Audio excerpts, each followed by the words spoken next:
কতবার যে তোমাকে স্পর্শ করতে গিয়ে আমি গুটিয়ে নিয়েছি হাত, সে কথা ঈশ্বর জানেন। তোমাকে ভালোবাসার কথা বলতে গিয়েও কতবার যে আমি সে কথা বলিনি, সে কথা আমার ঈশ্বর জানেন।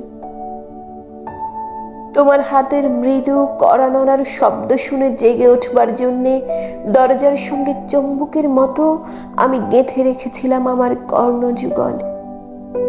তুমি এসে আমাকে ডেকে বলবে, এই ওঠো, আমি আমি আর আমি একই শুনলাম। এমতো উল্লাসে নিজেকে নিক্ষেপ করব তোমার উদ্দেশ্যে। কতবার যে এরকম একটি দৃশ্যের কথা আমি মনে মনে কল্পনা করেছি, সে কথা আমার ঈশ্বর জানেন। আমার চুল কেঁপেছে তোমার জন্যে, আমার গায়ে জ্বর এসেছে তোমার জন্যে।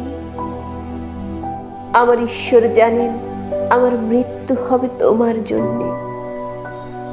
তারপর অনেক দিন পর একদিন তুমিও জানবে আমি জন্মেছিলাম তোমার জন্যে, শুধু তোমার জন্যে।